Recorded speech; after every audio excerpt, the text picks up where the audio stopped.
Hello friends, आज के इस लेक्चर में हम लोग डिस्कस करेंगे गवर्नमेंट ऑफ इंडिया एक्ट 1919 के बारे में। भारत शासन अधिनियम 1919 के बारे में डिस्कस करेंगे आज के इस लेक्चर में। यह जो गवर्नमेंट ऑफ इंडिया एक्ट 1919 है, इसे हम लोग मोंटेगू चेम्सफोर्ड रिफॉर्म के नाम से भी जानते हैं। मोंटेगू चेम्सफोर्ड सुधार के नाम से जानते हैं किसे? भारत शासन अधिनियम 1919 को। तो यह इंपॉर्टेंट पॉइंट हो गया कि भारत शासन अधिनियम 1919 को मोंटेगू चेम्सफोर्ड सुधार के नाम से जानते हैं। तो आज का जो हमारा टॉपिक है वह है गवर्नमेंट ऑफ इंडिया एक्ट 1919।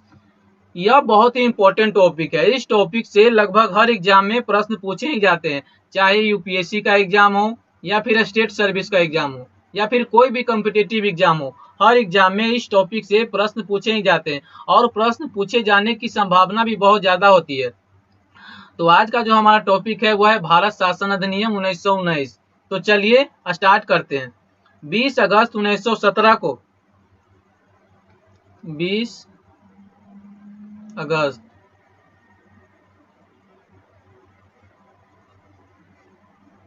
20 अगस्त 1917 को ब्रिटिश सरकार ने पहली बार घोषित किया कि उसका उद्देश्य भारत में क्रमिक रूप से उत्तरदायी सरकार की स्थापना करना था। क्रमिक रूप से 1919 में भारत शासन अधिनियम बनाया गया जो 1921 से लागू हुआ। इस कानून को मोंटेगू चेम्सफोर्ड सुधार भी कहा जाता है। तो आज का जो हमारा टॉपिक है वह है गवर्नमेंट ऑफ इंडिया एक्ट 1919। इसे हम लोग समझेंगे पॉइंट वाइज, जिसके लिए हमने आगे कई सारे पॉइंट लिखे हैं, जिसकी सहायता से हम लोग समझेंगे कि गवर्नमेंट ऑफ इंडिया एक्ट 1919 क्या कहता है और इसकी क्या विशेषताएं हैं। तो चलिए स्टार्ट करते हैं। पहला पॉइंट यह कहता है कि उस टाइम पर जो सेक्रेटरी ऑफ स्टेट जो थे वह थे मोंटेगू और जो वाइसरॉय ऑफ इंडिया थे वह थे चेम्सफोर्ड। मतलब कि गवर्नमेंट ऑफ इंडिया एक्ट 1919 के समय जो सेक्रेटरी ऑफ स्टेट के रूप में जो कार्य कर रहे थे वह थे मोंटेगू और जो गवर्नमेंट ऑफ इंडिया के रूप में कार्य कर रहे थे वह थे चेम्सफोर्ड। अब चलते हैं हम लोग नेक्स्ट पॉइंट के ऊपर। नेक्स्ट पॉइंट यह कहता है कि इस अधिनियम के द्वारा भारतीय कार्य की देखभाल के लिए एक नया अधिकारी भारतीय उच्चायुक्त नियुक्त किया गया। इसे भारतीय राजकोष से वेतन देने की व्यवस्था की गई। मतलब पहले सिर्फ सेक्रेटरी ऑफ स्टेट का पद होता था। सेक्रेटरी ऑफ स्टेट का पद होता था पहले सिर्फ सेक्रेटरी ऑफ स्टेट का पद होता था ब्रिटेन में और उसका वेतन भारतीय राजकोष से दिया जाता था। लेकिन जब 1916 में मुस्लिम लीग और इंडियन नेशनल कांग्रेस का ज्वाइंट सेशन हुआ था तो उसी ज्वाइंट सेशन के दौरान लखनऊ पैक्ट साइन किया गया था। लखनऊ पैक्ट कब साइन किया गया था? 1916 में। इसे हम लोग याद रखेंगे। मतलब कि जब 1916 में मुस्लिम लीग और इंडियन नेशनल कांग्रेस का ज्वाइंट सेशन हुआ था तो उसी ज्वाइंट सेशन के दरमियान लखनऊ पैक्ट साइन किया गया था 1916 में। और इस लखनऊ पैक्ट में यह कहा गया कि सेक्रेटरी ऑफ स्टेट का जो पद है वो तो ब्रिटेन में है, तो फिर उसका वेतन भारत के राजकोष से क्यों दिया जाता है? सेक्रेटरी ऑफ स्टेट ब्रिटेन का कैबिनेट मिनिस्टर है तो उसका वेतन भारतीय राजकोष से नहीं दिया जाना चाहिए। तब ब्रिटिश गवर्नमेंट ने 1919 का भारतीय शासन अधिनियम के द्वारा लंदन में हाई कमिश्नर फॉर इंडिया के नाम का एक नया ऑफिस क्रिएट किया और उसका कार्य जो था वह था भारतीय कार्य की देखभाल करना। मतलब ब्रिटिश सरकार ने गवर्नमेंट ऑफ इंडिया एक्ट 1919 के द्वारा एक हाई कमिश्नर फॉर इंडिया का ऑफिस क्रिएट किया गया। कहाँ पर? लंदन में। और इसका क्या काम दिया गया? भारतीय कार्य की देखभाल करना था। लेकिन सेक्रेटरी ऑफ स्टेट जो थे वो अभी भी पॉलिटिकल और एडमिनिस्ट्रेटिव कार्य करते ही थे। मतलब अब ब्रिटेन में दो ऑफिस हो गया, एक सेक्रेटरी ऑफ स्टेट का और एक हाई कमिश्नर फॉर इंडिया का। और अब सेक्रेटरी ऑफ स्टेट का जो वेतन था वो अब ब्रिटिश गवर्नमेंट देगी और हाई कमिश्नर फॉर इंडिया का जो वेतन होता था वो भारतीय राजकोष से दिया जाता था। मतलब अब वहां पर ब्रिटेन में दो ऑफिस हो गया, एक सेक्रेटरी ऑफ स्टेट का और एक हाई कमिश्नर का। और जो सेक्रेटरी ऑफ स्टेट का जो वेतन होता था अब वो ब्रिटिश गवर्नमेंट देगी, लेकिन हाई कमिश्नर फॉर इंडिया का जो ऑफिस होता था उसका जो वेतन होता वो कहाँ से दिया जाएगा? भारतीय राजकोष से दिया जाएगा, मतलब इंडियन फंड से दिया जाएगा। अब चलते हैं हम लोग नेक्स्ट पॉइंट के ऊपर। नेक्स्ट पॉइंट यह कहता है कि वायसराय की कार्यकारी परिषद में 6 सदस्यों में से 3 भारतीय सदस्य को शामिल किया गया। मतलब पिछले लेक्चर में हम लोगों ने पढ़ा था कि वायसराय का जो एग्जीक्यूटिव काउंसिल है एग्जीक्यूटिव काउंसिल, मतलब वाइस राय का जो एग्जीक्यूटिव काउंसिल है उसमें टोटल कितने मेंबर होते थे? 6 मेंबर होते, और 6 में से एक मेंबर कौन होता था? इंडियन होता था, इंडियन अलाउ थे, यानी कि एक भारतीय था। लेकिन इस अधिनियम के द्वारा इसमें एक और बदलाव किए गए, वह यह बदलाव किया गया कि अब वाइस राय के एग्जीक्यूटिव काउंसिल में एक नहीं 3 भारतीय अलाउ होंगे। मतलब कि अब 6 में से 3 भारतीय मेंबर होंगे, मतलब अब 6 में से 3 मेंबर जो होंगे वह कौन होंगे? इंडियन होंगे, इंडियन। मतलब यह हुआ कि वाइस राय के एग्जीक्यूटिव काउंसिल में टोटल 6 मेंबर होंगे और 6 में से 3 जो होंगे वो भारतीय होंगे। अब चलते हैं हम लोग नेक्स्ट पॉइंट के ऊपर। नेक्स्ट पॉइंट में हम लोग यह समझेंगे कि सेंट्रल लेजिस्लेचर जो था, यानी कि केंद्रीय विधान परिषद जो था, उसमें क्या बदलाव किए गए गवर्नमेंट ऑफ इंडिया एक्ट 1919 के द्वारा। तो गवर्नमेंट ऑफ इंडिया एक्ट 1919 के द्वारा सेंट्रल लेजिस्लेचर को बाइकैमरल बना दिया गया, मतलब कि अब यहाँ पर 2 सदन कर दिए गए, मतलब 2 हाउस बना दिए गए।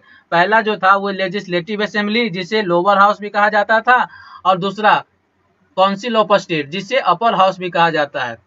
मतलब जो सेंट्रल लेजिस्लेचर है था उसे बाइकैमरल कर दिया गया, मतलब एक दो यहाँ पर 2 हाउस बना दिए गए, एक लेजिस्लेटिव असेंबली और दूसरा council of state. Legislative assembly जो थे उसे और क्या नाम से जाना जाता था? Lower house. और जो काउंसिल ऑफ स्टेट था उसे और क्या नाम से जानते थे? अपर हाउस के नाम से जानते हैं। और इस तरह से लेजिस्लेटिव असेंबली में कुल 145 मेंबर होंगे और काउंसिल ऑफ स्टेट में टोटल मेंबरों की संख्या कितना रखा गया? 60 रखा गया। मतलब लेजिस्लेटिव असेंबली में टोटल मेंबरों की संख्या कितना हुआ? 145, और काउंसिल ऑफ स्टेट में टोटल मेंबरों की संख्या कितना रखा गया? 60 रखा गया। और जो लेजिस्लेटिव असेंबली होते थे उसमें से कुछ मेंबर इलेक्टेड होते थे और कुछ नॉमिनेटेड होते थे। और जो इलेक्ट होकर आते थे कितने मेंबर इलेक्ट होकर आते थे? 104। और नॉमिनेट होकर कितने मेंबर आते थे लेजिस्लेटिव असेंबली के लिए? 41। उसी तरह काउंसिल ऑफ स्टेट में होते थे, कुछ मेंबर इलेक्टेड होते थे और कुछ नॉमिनेटेड होते थे। जो नॉमिनेट होकर आते थे वो कितने मेंबर आते थे? काउंसिल ऑफ स्टेट के लिए जो नॉमिनेट होकर आते थे वो 27 मेंबर नॉमिनेट होकर आते थे, और काउंसिल ऑफ स्टेट के लिए जो इलेक्ट होकर मेंबर आते थे वो कितने मेंबर होते थे? 33 मेंबर होते थे। और इलेक्ट होकर कहां कहां से इलेक्ट होकर आते थे वो हम लोग देखते हैं अगले स्लाइड में। अभी हम लोगों ने देखा कि जो लेजिस्लेटिव असेंबली होते थे इसमें टोटल 145 मेंबर होते थे, और जो काउंसिल ऑफ स्टेट होते थे उसमें टोटल 60 मेंबर होते थे। और जो लेजिस्लेटिव असेंबली होते थे उसमें से कुछ इलेक्टेड मेंबर होते थे और कुछ नॉमिनेटेड होते थे। उसी तरह काउंसिल ऑफ स्टेट में कुछ मेंबर नॉमिनेटेड होते थे और कुछ इलेक्टेड होते थे। लेजिस्लेटिव असेंबली में जो इलेक्ट होकर 104 मेंबर आते थे वो कहां कहां से आते थे? तो 52 सीट जो था वो जनरल कॉन्स्टिट्यूंसी के लिए था, 52 जनरल सीट के लिए था, और 30 जो था वो मुस्लिम के लिए रिजर्व था, 2 था जो सिख के लिए था और नॉन यूरोपियन के लिए था, 7 जो थे वो लैंडलॉर्ड्स के लिए था, और 4 जो थे वो इंडियन कॉमर्स के लिए थे। और उसी तरह काउंसिल ऑफ स्टेट में जो इलेक्ट होकर 33 मेंबर आते थे वो कहां कहां से आते थे? 15 जो था वो जनरल से आते थे और 11 मुस्लिम के लिए होते थे, 3 जो था यूरोपियन के लिए था, और 3 जो था chamber of commerce Bombay, Bengal और बर्मा। मतलब कि बम्बई, बंगाल और बर्मा के चैम्बर ऑफ कॉमर्स से इलेक्ट होकर आते थे 3 मेंबर, और एक जो थे वो सिख के लिए रिजर्व थे।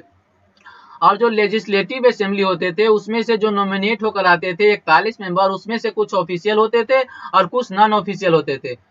और जो ऑफिशियल होते थे उसकी मेंबर की संख्या कितना होता था? 26 होता था, और जो नॉन ऑफिशियल होते थे उसमें मेंबरों की संख्या कितना था? 15 होता था। उसी तरह काउंसिल ऑफ स्टेट में भी जो नॉमिनेटेड मेंबर 27 होते थे उनमें से कुछ ऑफिशियल होते थे और कुछ नॉन ऑफिशियल होते थे। ऑफिशियल जो होते थे उसमें उनमें टोटल कितने मेंबर होते थे? 17 मेंबर, मतलब 17 मेंबर ऑफिशियल होते थे और 10 मेंबर जो थे वो नॉन ऑफिशियल होते थे। तो इस तरह से हम देख सकते हैं कि भारतीय के लिए इलेक्टेड सीट जो है वो कितना हो गया? तो इलेक्टेड सीट भारतीय के लिए कितना हो गया? यहाँ टोटल इलेक्टेड सीट यहाँ पर है, इधर टोटल इलेक्टेड सीट, तो टोटल इलेक्टेड सीट कितना हो गया? टोटल इलेक्टेड कितना हो गया? 104 प्लस 33 मतलब 137। तो 137 में से अगर हम यूरोपियन को घटा देंगे तो वो जो सीट आएगा वो टोटल इंडियन के लिए आएगा। तो इसमें से हम यूरोपियन घटा देते हैं। यूरोपियन कितने हैं? 9 इधर यहाँ पर हैं और 3 यहाँ पर यूरोपियन है, तो टोटल हो गए 12। तो इसमें से हम अगर 12 घटा देंगे तो टोटल कितना हुआ? 125। मतलब टोटल जो इलेक्टेड थे वो 125 है। 125 जो थे इंडियन थे, मतलब टोटल इंडियन के लिए 125 सीट पर चुनाव होना था सेंट्रल लेजिस्लेचर के लिए, और इनमें से मुस्लिम के लिए 41 सीट था। मुस्लिम के लिए 41 सीट कैसे, 11 पर 11 यहाँ सीट था और 30 यहाँ, मतलब मुस्लिम के लिए टोटल कितना सीट हो गया, 11। ऊपर लिख देते हैं, मुस्लिम के लिए टोटल 41 सीट हो गया। मतलब हम यहाँ से देख सकते हैं कि मतलब यहाँ पर हम देख सकते हैं कि टोटल इंडियन के लिए जितना सीट था उसका 1/3 मुस्लिम के लिए रिजर्व था। यह था गवर्नमेंट ऑफ इंडिया एक्ट 1919 के द्वारा किए गए सेंट्रल लेजिस्लेचर में बदलाव। अब हम लोग चलते हैं नेक्स्ट स्लाइड के ऊपर। यहाँ पर हम लोग डिस्कस करेंगे प्रोविंशियल लेजिस्लेचर में क्या क्या चेंजेस हुए, माने प्रांतीय विधान परिषद में क्या क्या चेंजेस हुए, क्या क्या बदलाव हुए गवर्नमेंट ऑफ इंडिया एक्ट 1919 के द्वारा। तो पिछले लेक्चर में हम लोगों ने पढ़ा था कि प्रोविंशियल लेजिस्लेचर 7 जगहों पर था, और जो एडिशनल मेंबर होते थे उनमें से कुछ इलेक्टेड होते थे और कुछ नॉमिनेटेड होते थे। मतलब एडिशनल मेंबर होते थे वो कुछ इलेक्टेड होते थे और कुछ नॉमिनेटेड होते थे। लेकिन इस अधिनियम के द्वारा यह बदलाव किया गया कि प्रोविंशियल लेजिस्लेचर जो 7 जगहों पर थे उनमें 2 और जोड़ दिया गया, मतलब कि 2 और जगह पर प्रोविंशियल लेजिस्लेचर बना दिया गया। वो कहाँ कहाँ पर बना दिया गया, बिहार और उड़ीसा और सेंट्रल प्रोविंशियल। मतलब पहले जो था वो सिर्फ इतने 7 जगहों पर प्रोविंशियल लेजिस्लेचर बना था, लेकिन गवर्नमेंट ऑफ इंडिया एक्ट 1919 के द्वारा 2 जगहों पर और प्रोविंशियल लेजिस्लेचर जोड़ दिया गया। और यह भी कहा गया कि इस अधिनियम के द्वारा जो एडिशनल मेंबर होते थे उनमें से जो इलेक्ट होकर आते थे उनमें से कुछ को मंत्री बना दिया जाता था। मतलब यह जो एडिशनल मेंबर है उसमें कुछ इलेक्टेड होते थे और कुछ नॉमिनेटेड, लेकिन जो इलेक्ट होकर आते थे इसमें से कुछ को मिनिस्टर बना दिया जाता था। मतलब जितने मेंबर इलेक्ट होकर आते थे उनमें से 3 या 4 को लगभग मिनिस्टर बना दिया जाता था। तो इसे हम लोग ध्यान रखेंगे। तो प्रोविंशियल लेजिस्लेचर में क्या चेंजेस हुए गवर्नमेंट ऑफ इंडिया एक्ट 1919 के द्वारा, तो इसमें यह बदलाव किया गया कि जो प्रोविंशियल लेजिस्लेचर था पहले 7 जगहों पर था तो और 2 जगहों पर और ऐड कर दिया गया। और जो एडिशनल मेंबर में जो इलेक्ट होकर आते थे तो उसमें से कुछ को मिनिस्टर बना दिया जाता था। किसके द्वारा, गवर्नमेंट ऑफ इंडिया एक्ट 1919 के द्वारा। अब हम लोग चलते हैं नेक्स्ट स्लाइड के ऊपर। नेक्स्ट स्लाइड में हम लोग डिस्कस करेंगे कि गवर्नमेंट ऑफ इंडिया एक्ट 1919 के द्वारा प्रोविंशियल लेवल पर द्वैध शासन की शुरुआत किया गया, मतलब डायरकी इंट्रोड्यूस किया। डायरकी कहने का मतलब क्या होता है, डबल गवर्नमेंट। डायरकी का मतलब क्या होता है, डबल गवर्नमेंट, मतलब द्वैध शासन की व्यवस्था। यह बहुत ही इंपॉर्टेंट पॉइंट है, इसे हम लोग अच्छे से समझते हैं। पिछले लेक्चर में हम लोगों ने पढ़ा था इंडियन काउंसिल एक्ट 1861 में 1861 में, यानी कि पिछले लेक्चर में हम लोगों ने पढ़ा था इंडियन काउंसिल एक्ट 1861 में कि प्रोविंशियल लेजिस्लेचर को यह शक्ति दे दिया गया था कि वे अपने प्रोविंस के लिए कानून बना सकते हैं। लेकिन इस अधिनियम के द्वारा गवर्नमेंट ऑफ इंडिया एक्ट 1919 के द्वारा सभी विषयों को 2 भागों में बांट दिया गया। सभी विषयों को 2 भागों में बांट दिया गया, सेंट्रल सब्जेक्ट और प्रोविंशियल सब्जेक्ट में। मतलब जितने भी सब्जेक्ट होते थे, जितने भी विषय होते थे उन्हें 2 भागों में बांट दिया गया, एक सेंट्रल सब्जेक्ट में और एक प्रोविंशियल सब्जेक्ट में। सेंट्रल सब्जेक्ट में ऐसे मामले आते थे जो राष्ट्रीय महत्व के थे या एक से अधिक प्रांतों से संबंधित थे, केंद्र स्तरीय सरकार द्वारा शासित थे, जैसे फॉरेन पॉलिसी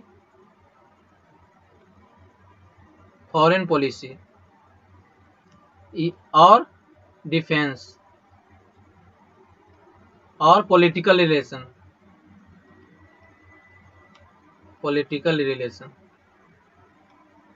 etc। और जो प्रोविंशियल सब्जेक्ट होते थे इनमें वो मामले शामिल थे जो एक विशिष्ट प्रांत से संबंधित थे, जैसे एजुकेशन और लॉ एंड ऑर्डर और पब्लिक हेल्थ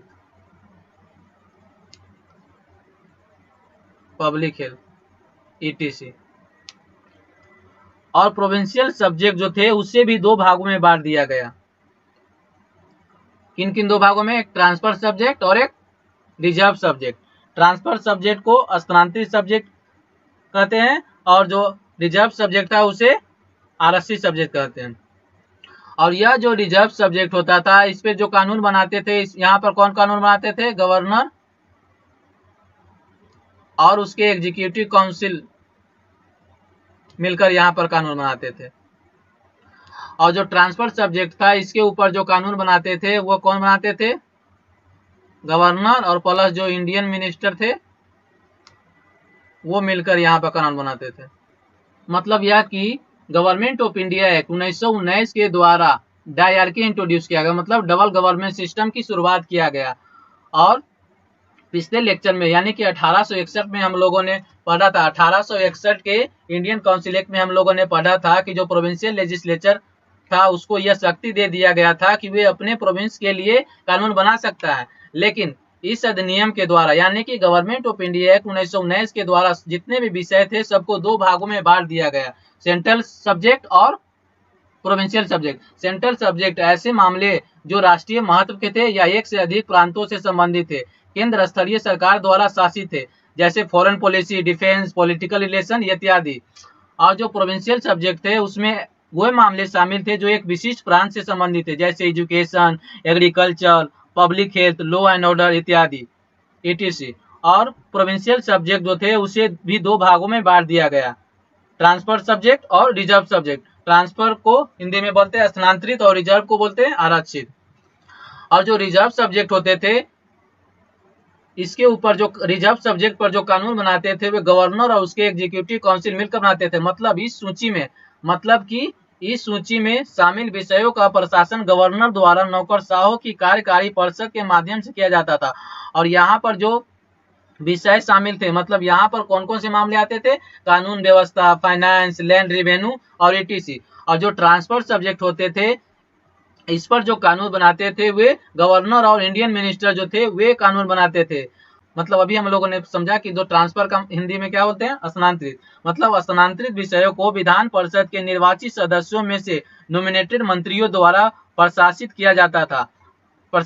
नॉमिनेटेड मंत्रियों कहने का मतलब कि हम लोगों ने अभी देखा कि जो एडिशनल मेंबर होते थे उसमें से कुछ इलेक्टेड होते थे और कुछ नॉमिनेटेड होते थे। जो इलेक्टेड होते थे उसमें से कुछ को मिनिस्टर बना दिया जाता था। तो यहाँ पर जो कानून बनाएंगे गवर्नर और प्लस में वही मिनिस्टर जो वहां पर इलेक्ट होकर आते थे। मतलब ट्रांसफर के ऊपर मतलब हस्तांतरित विषयों को विधान परिषद के निर्वाचित सदस्यों में से नॉमिनेटेड मंत्रियों द्वारा प्रशासित किया जाता था। और इसमें जो मामले शामिल थे वो कौन थे? शिक्षा, हेल्थ, लोकल गवर्नमेंट और इंडस्ट्री इत्यादि। और इस तरह से हम देख सकते हैं कि यहाँ पर दो लॉ मेकिंग बॉडी बन गया, मतलब दो कानून बनाने वाली बॉडी बन गया। मतलब कि प्रत्येक प्रोविंस के लिए ये दोनों अलग अलग कानून बनाते हैं।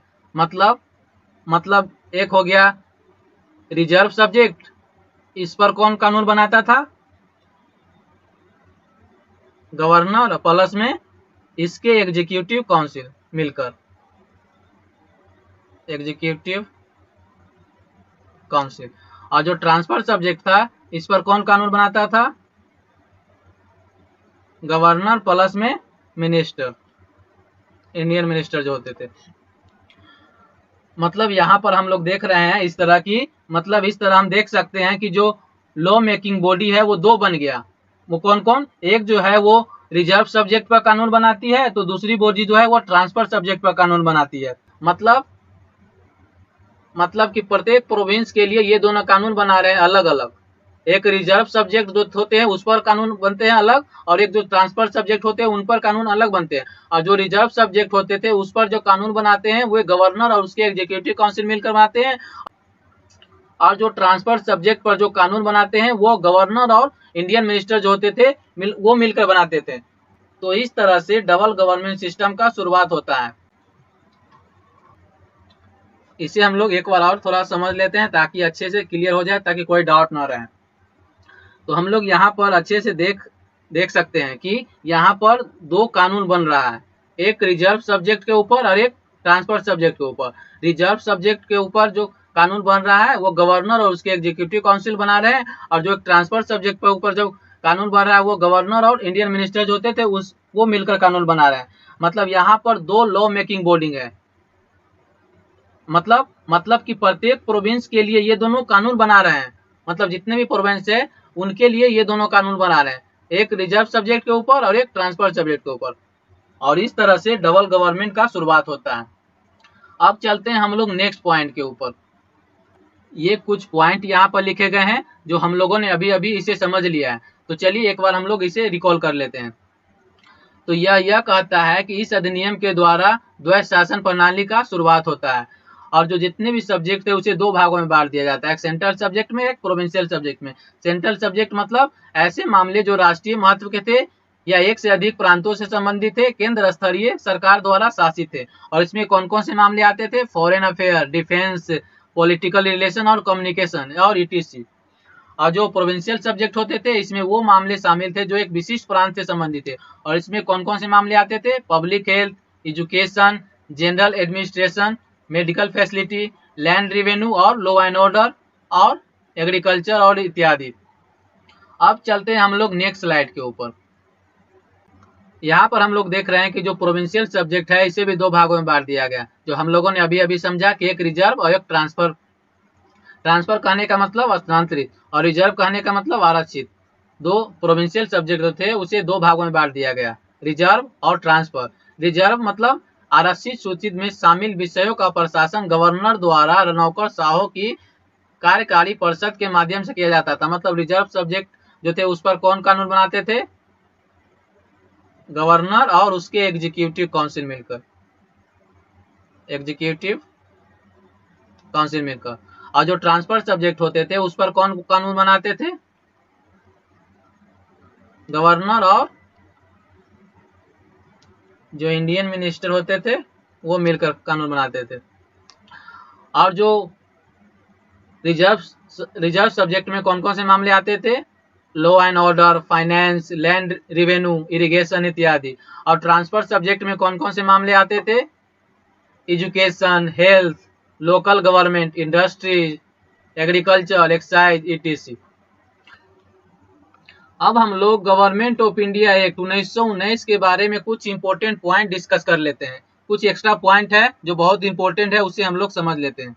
पहला पॉइंट यह कहता है कि इस अधिनियम के द्वारा सांप्रदायिक आधार पर सिखों, भारतीय, ईसाइयों, आंग्ल भारतीयों और यूरोपियों के लिए भी पृथक निर्वाचन के सिद्धांत को विस्तारित किया गया। मतलब पहला पॉइंट यह कहता है कि इस अधिनियम के द्वारा, मतलब इस एक्ट के द्वारा 1919 के द्वारा, मतलब भारत शासन अधिनियम 1919 के द्वारा सांप्रदायिक आधार पर सिखों, भारतीय, ईसाइयों, एंग्लो इंडियंस और यूरोपियन के लिए भी पृथक निर्वाचन के सिद्धांत को विस्तारित किया गया।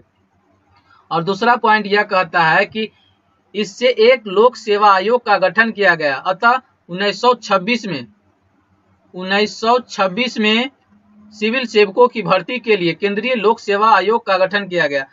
मतलब 1926 में सिविल सेवकों की भर्ती के लिए केंद्रीय लोक सेवा आयोग का गठन किया गया। किसके द्वारा? गवर्नमेंट ऑफ इंडिया एक्ट 1919 के द्वारा। अब चलते हैं नेक्स्ट पॉइंट पे। नेक्स्ट पॉइंट यह कहता है कि इस अधिनियम के द्वारा भारत में पहली बार 1920 में डायरेक्ट इलेक्शन हुआ। मतलब 1920 में पहली बार, फर्स्ट टाइम, कहां? भारत में पहली बार डायरेक्ट इलेक्शन हुआ। डायरेक्ट इलेक्शन हुआ किसके द्वारा? गवर्नमेंट ऑफ इंडिया एक्ट 1919 के द्वारा। मतलब इस अधिनियम के द्वारा भारत में पहली बार 1920 में डायरेक्ट इलेक्शन हुआ। मतलब प्रत्यक्ष चुनाव अपनाया गया इस अधिनियम के द्वारा। तो यह था हमारा आज का lecture government of India act 1919 के बारे में। तो दोस्तों आज का ये लेक्चर आपको कैसा लगा जरूर आप लोग हमें कमेंट करके बताएं। अगर आपको ये लेक्चर अच्छा लगा, पसंद आए तो जरूर आप लोग हमें लाइक, शेयर और सब्सक्राइब कर सकते हैं। मिलते हैं अगले वीडियो में, तब तक के लिए धन्यवाद।